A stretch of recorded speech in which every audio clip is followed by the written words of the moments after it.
Risk management. What is risk management? Okay, risk management, it's a system of recognizing and assessing risk with the overall goal of reducing that risk to an acceptable level.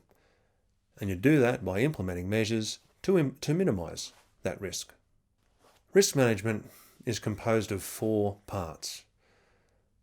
1, it's the hazard identification, going and identifying your source of risk.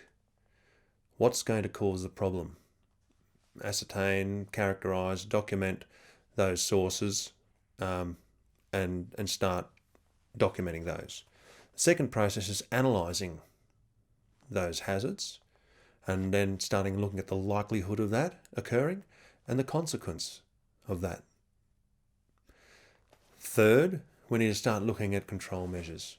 How are we going to control that risk and prevent that outcome from occurring? And the fourth process is reviewing those control measures once we've put that in place to see whether now with those measures in place, is that risk, which is what we call residual risk, is that residual risk acceptable to the company now? And if it's not, we need to put more measures in place. The risk management process can be summarised in the diagram that we've got below here. And I'll just run you through it quickly. Initially, we're going to identify the hazards through a series of processes, but often consultation. Get into the workplace, walk around, look at what's going wrong, talk with people, or not necessarily what's going wrong, but what could go wrong, and identify those hazards, document them down, and then move across into step 2, where you're looking at assessing those risks. And we'll go into that assessment process in a minute, and looking at the frequency or the likelihood of that risk occurring or that hazard occurring and the consequence if that was to occur. That step 3, we're going to go into the controlling those risks, putting in mitigation measures to try and manage that thing, minimize that risk or outcome, and make have a minimal sort of impact on the environment that we possibly can. And step 4, we're going to be going through and reviewing our control measures to make sure that now we're left with a residual risk that is acceptable to the company. Hazard identification. Before we go and look at how to identify a hazard, let's look at what a hazard is. So the definition. An environmental hazard is a source, and that can be a substance, a state, an event, which has got the potential to threaten the surrounding natural environment and or have a potential to threaten people's health. For example, things such as an effluent release, erosion, resource depletion, pollution with sedimentation or chemicals, natural disasters, storms, earthquakes, all of those sorts of things. They are a source, and therefore they're defined as a hazard. So how do we go about identifying these sorts of hazards within the workplace? The best way of going about it is to go through and with consultation and getting a thorough understanding of that process, of that facility, of whatever that company is doing. You need to understand that intricately so you can look at what sources are in those processes which could pose a threat to the natural environment around there. To go into looking at the definition of a risk as opposed to a hazard, because a lot of people get these two mixed up. The risk is the possibility that harm might occur when exposed to a hazard. So think about that, because you will see them mixed around and used, I suppose, interchangeably almost. But the hazard is the source, the risk is the possibility of that harm. We're going to start looking at risk analysis and how we go about that process. So to assist in the analysis and the qualitative risk assessments, we generally will use the following formula. and that is consequence times likelihood equals risk. Okay, moving into risk analysis with our formula that we've covered. Risk equals likelihood times consequence, or likelihood could be frequency or the possibility, and the consequence can be severity or similar sorts of words. But here we'll look at the likelihood, and we'll go through a typical rating scale.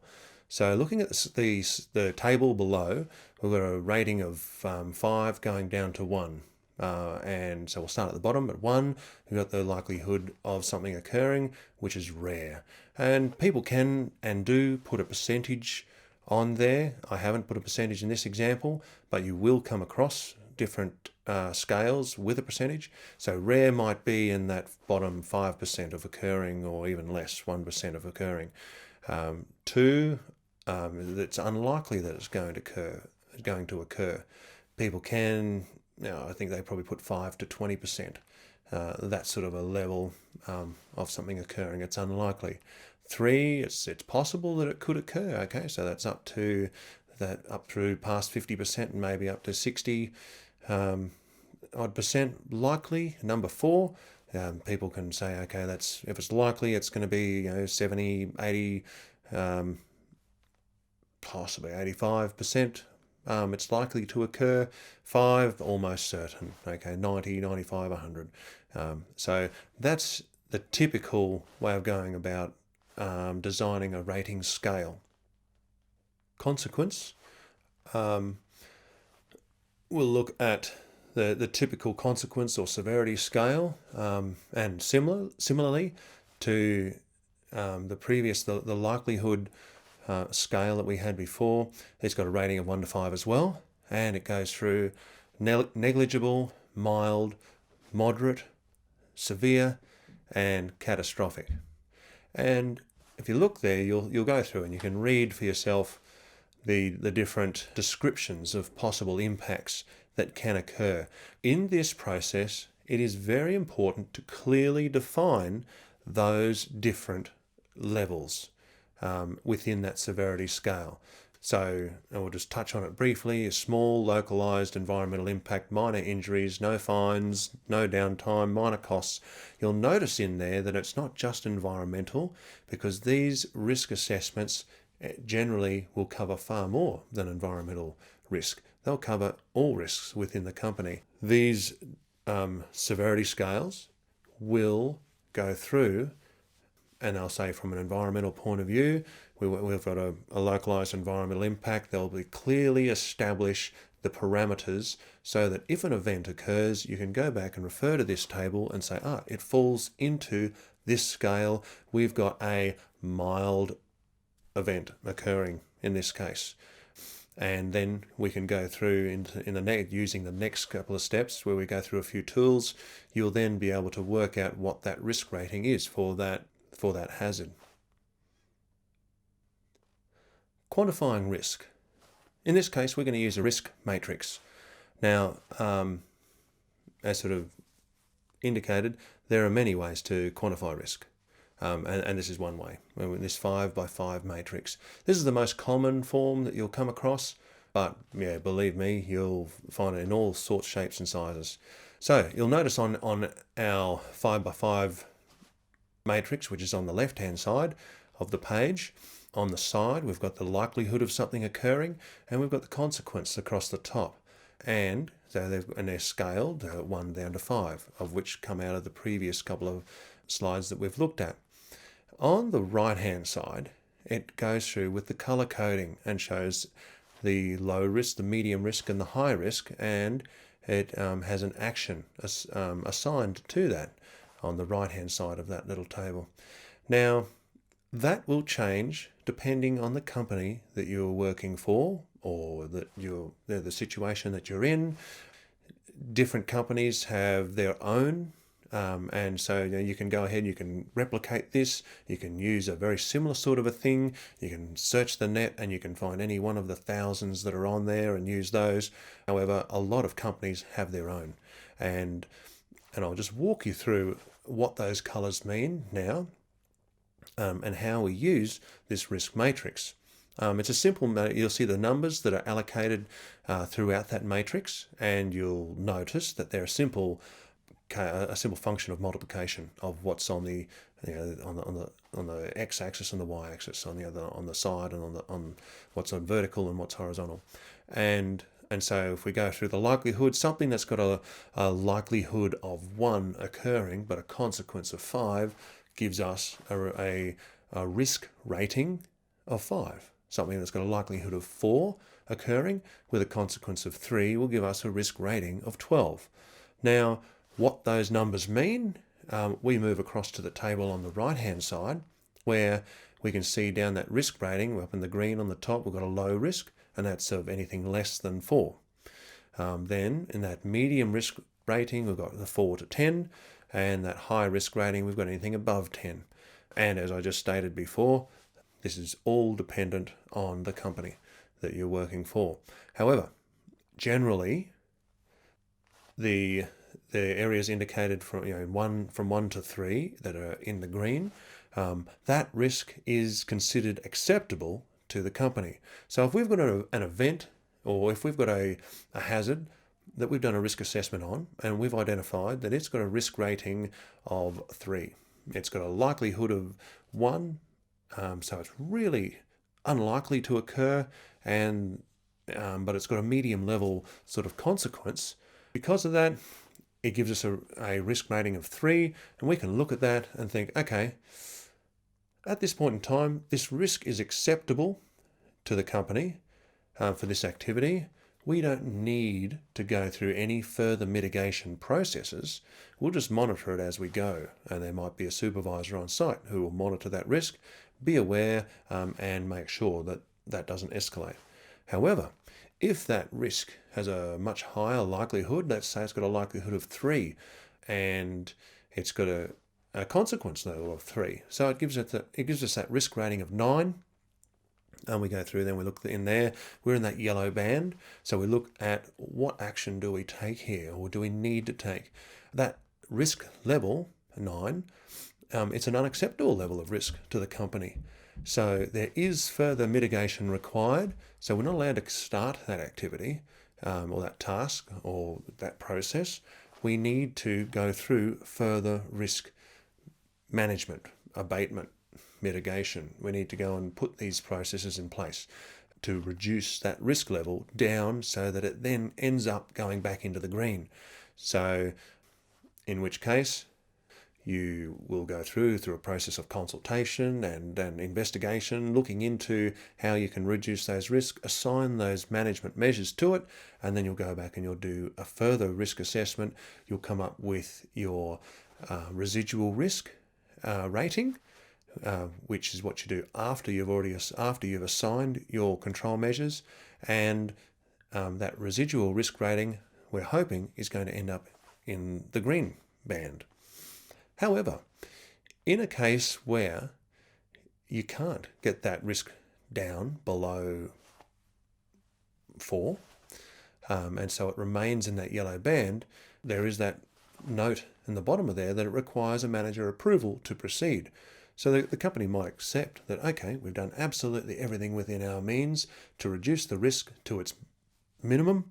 We'll escalate this level, we'll give it to a manager. That manager can sign off on it to say, okay then, I agree, we've done everything we can, the company is now prepared to move forward. That's acceptable, and you can move forward with that. However, obviously, if things are sitting in that high risk band, it's unacceptable to the company, and you would need some serious risk abatement management that would need to occur to reduce that down. And I can't think of any examples where a company these days would knowingly go through a process of risk assessment and then give a thumbs up for them to commence. It would be a suicidal sort of process to undertake. Mind you, I'm not saying it doesn't happen. I don't know of any companies that do it, but yeah, given it's up to that senior management within the company to make the decision of how they're going to progress any further if you do end up with something in that red band. Hopefully, through that the process of assigning control measures to it, you can reduce your residual risk down to a level that's going to be either in the yellow or in the green, and then that activity will be able to proceed. The risk matrix. Okay, so we've looked at the purpose of the risk matrix, and now we know it's to standardise that process of assessing risks, so that you can do it, I can do it, and that bloke over there can do it, and we're going to end up with roughly the same result. And that's very important for a system, for an environmental management system. Things need to be able to be duplicated. So the more clear your procedures are, and the more clear your definitions and descriptions are, and using things such as a risk matrix with those couple of tables that we've just looked at, the more likely things will be standard. So we've defined the severity categories, or the consequence categories. We've looked at the likelihood categories. We've discussed what's acceptable risk. We've discussed unacceptable risk. And in that, we've also looked at the residual risk which falls back into that, hopefully into the acceptable risk level. But yeah, and that trigger for further management. And that's important to make sure in your risk matrix you do have that trigger for further management in case you come up against something that's not standard. Okay, tools for managing risk. And this is what you'll see in the workplace. So tools for managing risk within the workplace that you'll come across on a daily, almost daily basis on some definitely project sites. So these tools are for managing and assessing and mitigating risk. Things such as the risk assessment table that we've just gone through. But then there's also things that they call the Job Safety and Environment Assessment, the JSEA. Originally it was a safety document of the JSA, and because those things are occurring out in the environment and that the safety procedures became part of culture, the environment has jumped in there as well, and so that environmental assessment has also now occurs within those areas on some work sites. There are specific risk management software and there are many of them. Some companies larger companies will use that specific software where they capture all the risks, and you'll have specific risk management meetings and go in and people will throw all the risks into the software and it all gets crunched and managed from there. But yeah, there are many different bits of software out there on the market. You just need to be aware that they exist, that you've got work method statements, which are often called safe work method statements, but they have all sorts of different terms. And there's a SWOT analysis. So for those who aren't aware of what a SWOT analysis is, that's just looking at strengths and weaknesses and opportunity and threats. But now there's a whole heap of other ones as well, flowcharts, checklists, standards, and the list sort of goes on. There are many tools out there for managing risk, and the risk assessment table is just one that is very commonly used within the environmental field. Okay, we're looking at the risk assessment table here, and I'll walk you through it as you're having a look at it. We've got a couple of examples that I've placed on there, and across the top we've got our headings. So I'll just give you a quick run of the headings, our tasks which are occurring, that's down the left hand side, the hazards that have been identified from those tasks, and then we're going to go through, and here comes the part where we assess that risk. We look at the likelihood and the consequence, and that gives us a risk rating, and that's color coded, which we can throw back into our matrix that we looked at earlier on. And then we've got our mitigation measures, our control measures that have been assigned to try and reduce that risk rating down. Then we're going to redo our risk assessment, taking into consideration that we've now got these measures in place. And so that gives us our residual likelihood, our residual consequence, and the residual risk rating. And you'll note there that we've gone through the first risk assessment is one that is done without considering any controls. And that's an important thing to note in this process. One, that first risk assessment, you think, okay, if we were to go out there and just simply do this, and I'll use the example that's there. So we're going to do the chemical treatment of timber, for in this case using the copper chromium arsenic mix, where it goes in pressure in a chamber and treats the timber for that protection against, be it termites or other sort of insects that might deteriorate or eat that timber, mold, and then for wood rot and molds and fungi and that sort of thing that can deteriorate the integrity of that timber over time. So that's the process we're talking about there.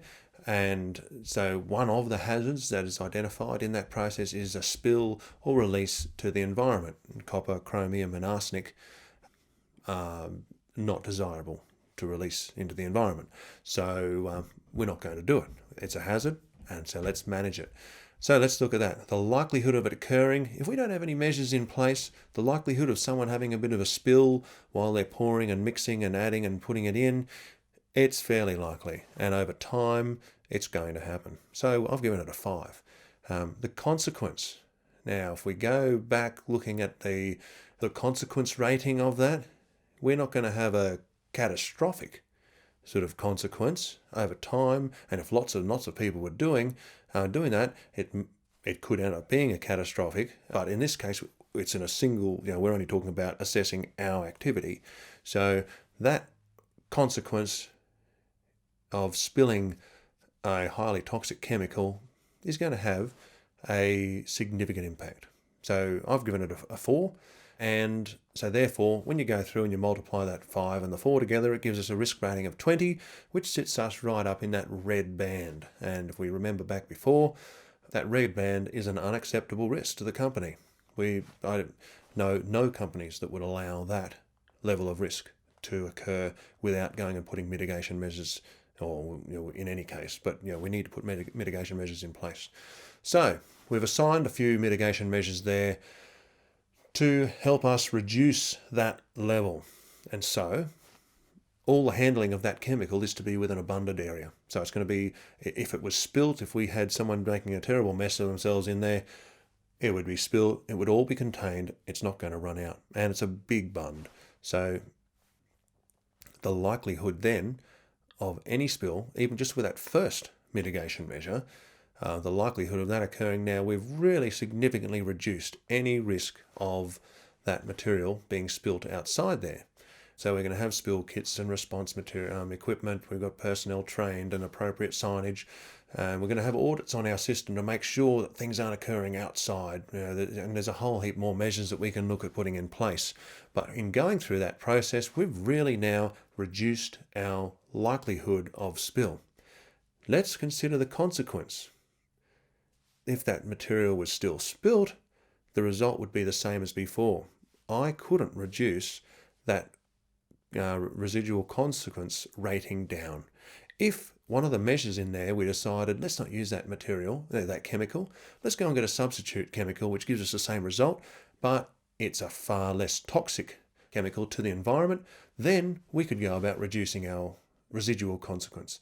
But at this point in time, I couldn't reduce that because that chemical is still just as toxic as it was before. If it was released into the environment, it's still going to give me the same result. All we've done with those measures there, we've reduced the likelihood of that spill getting out.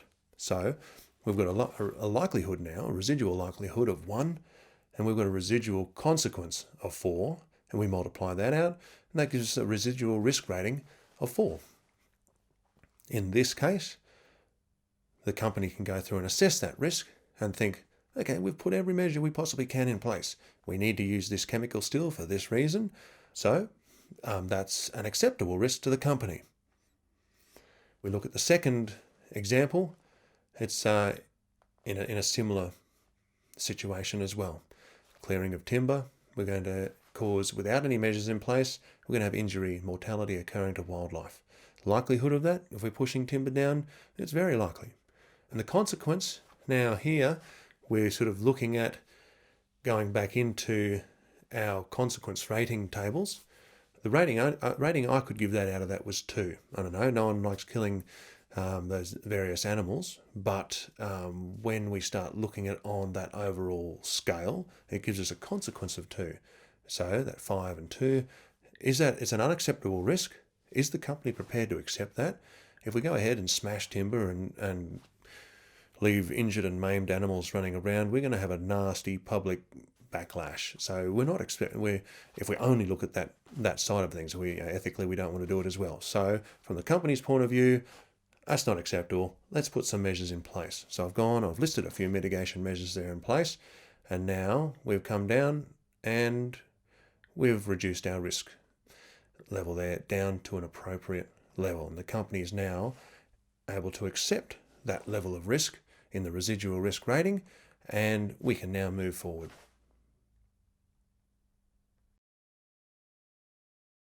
How to mitigate risk. This process, if we just think back into our risk assessment table, is the process of assigning measures to reduce risk. How do we get that information? Where do we get all those measures from? Here are a few examples.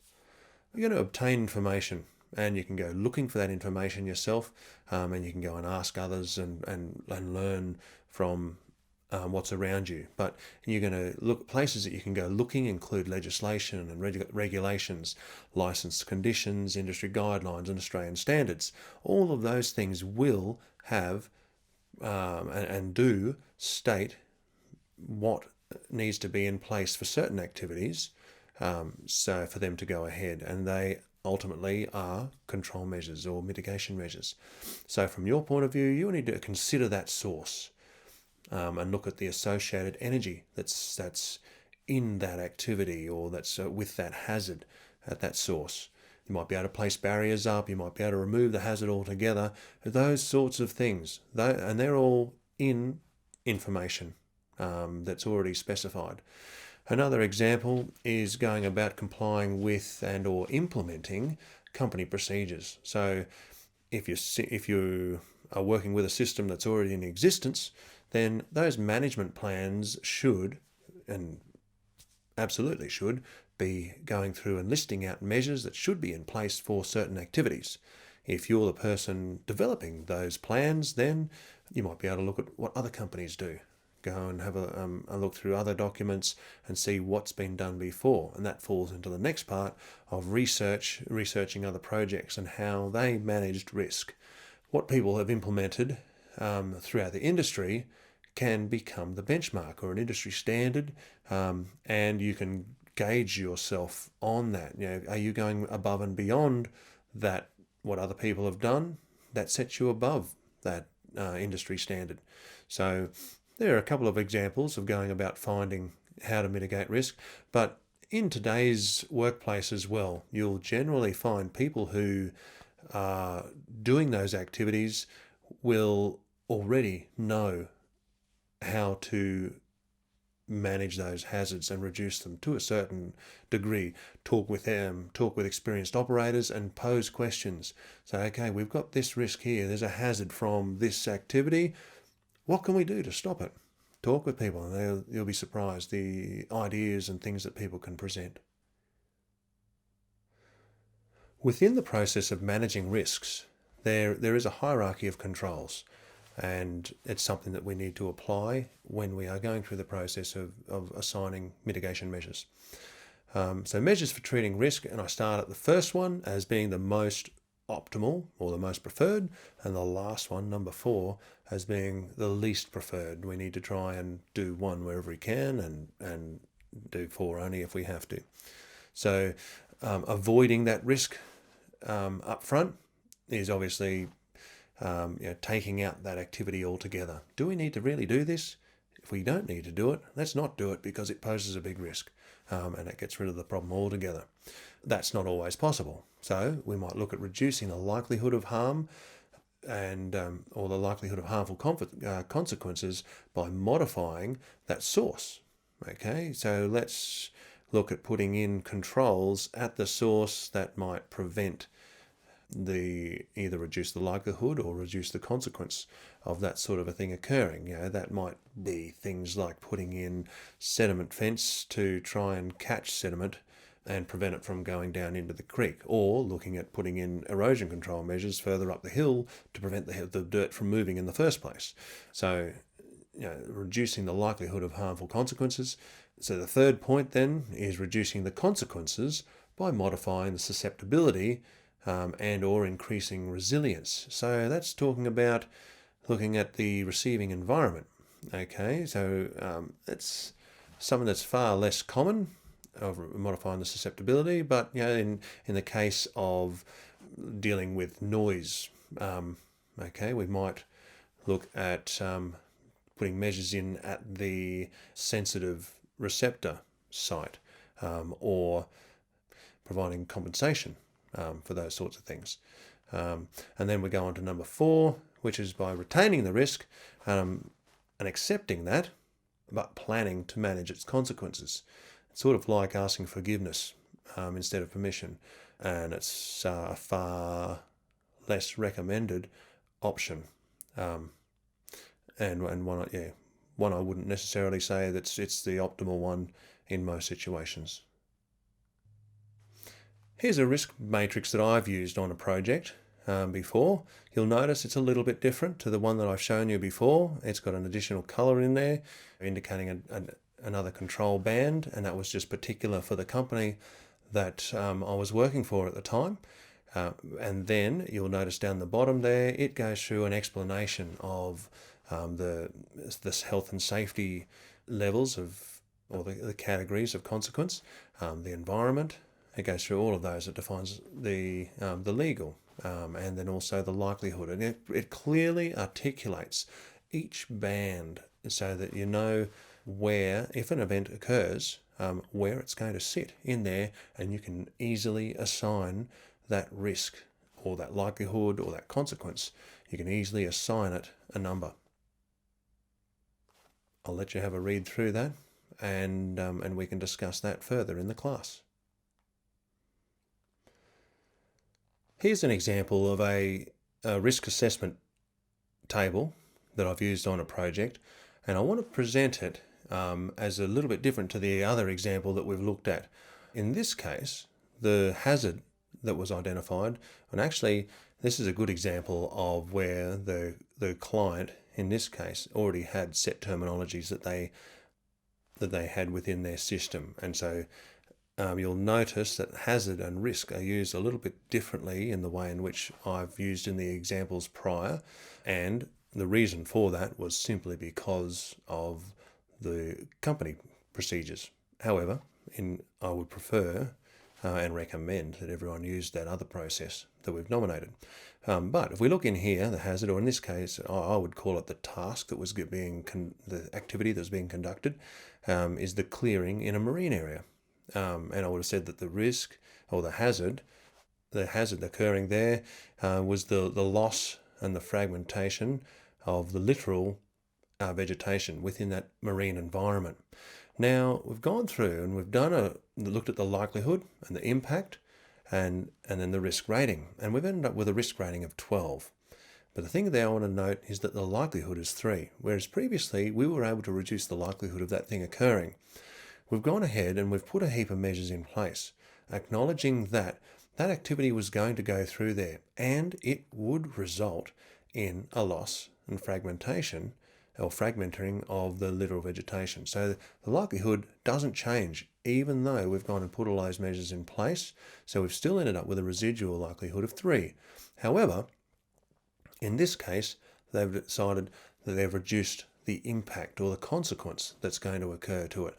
They're actually not going to take out those marine vegetation or marine plants. They're going to trim them and leave them in place so that they can grow back once that project's been through in that area. In this case, this was for a pipeline.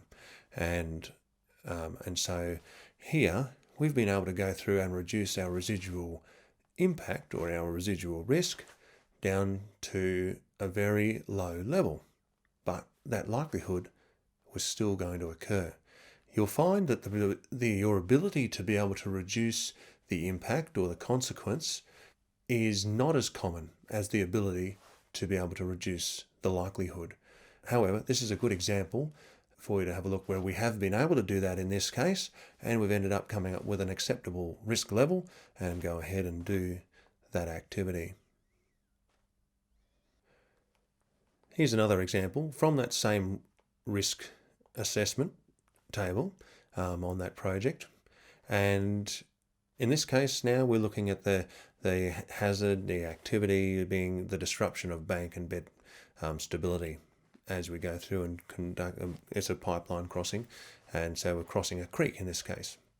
So we're looking at risks there of being increased bank and bed erosion due to exposure, mobilisation of contaminants in soils. In doing that risk assessment there, we've identified the likelihood and the impact, and we've given a risk rating. We've also assigned our various mitigation measures in there, and we've been able to come up with a very acceptable rating at the end of that process. Residual likelihood of it all occurring of 1 and the residual impact of 2. So there's, in this case of going and putting these sorts of measures in place, we've dramatically reduced that residual risk rating down to a very acceptable level. Now, I suppose I've put this in here for you to see the sorts of measures that can be put in to this risk assessment table. These measures, as you can see, are quite detailed, and they fit perfectly within a management plan, be it a procedure or all the other sorts of documents that may exist in that project. And that's where they've come from. Depending on which was done. In this case, this risk rating was done, the risk assessment was conducted first. We wrote down all of those different measures. We found them, found whatever measures we could from other documents and legislation, and just from experience in talking with experienced personnel on the project. We identified and wrote all of those mitigation measures down, and then this becomes the foundation for we can go away, and we've more or less got our procedure written. We can open up our computer and type in, we're going to, when conducting a creek crossing, this is how we do it. So my point is to be able to in these documents, if you do them correctly, they will make your life a lot easier going forward in the development of documents. In this particular case, I want you to look at the fact of where we've ended up in our residual risk rating as being 6, being the lowest that we could reduce it down to. We've gone ahead, we've put a whole heap of mitigation measures in place there to try and reduce the impact. Our initial risk assessment rating of 12, and we've gone through and placed all of those measures in place. We've conducted our residual risk assessment, and we've ended up with a residual risk rating of 6. Okay, that's the best we could get out of that situation, and so that would have required going forward to the company in accordance with their procedures and talking with senior management to say, okay, this is where we've ended up. Are we prepared to go ahead with this level of risk?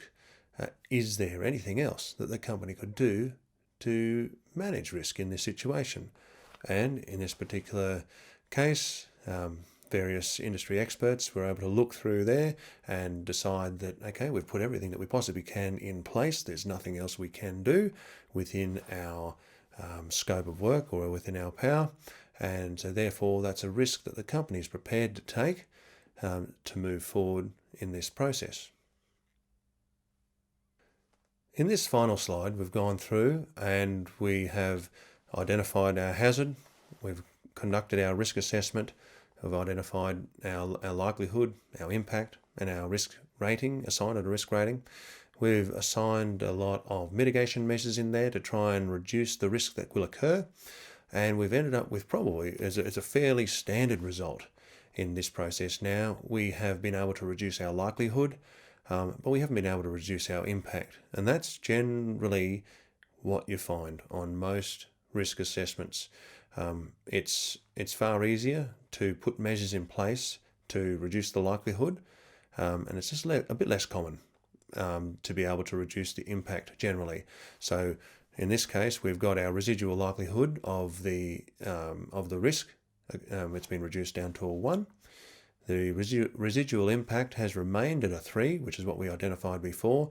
If that activity goes ahead, and if that, even with all of those things in place, it's still possible. If it does, if that hazard and risk occur, we will still end up with that same impact. So therefore, we've ended up with a residual risk rating of 3. So that pretty much sums up what we need to cover within risk assessment. It's a very big area. There's a lot to learn in it, and you'll continue to develop in this area the more and more you work in it. But as a bit of a quick run through of what we've already covered, we've looked at what risk management is. We've gone over the components of risk management, things like the hazards. What is a hazard? We've looked at risk and how do you multiply out that risk and the likelihood, the consequence, the mitigation measures and residual risk. Covered all of those sorts of things. We've looked at how to quantify risk. We've covered tools such as the risk matrix, and then other tools for managing risk, and the large choice that exists out there within the workplace. We've looked at how to manage risks, how to assign measures to manage those risks. We've looked at a hierarchy of control in there and the process by which we need to follow for assigning those controls. And then finally, we went through a couple of examples from industry of a real risk assessment that's been used on a project.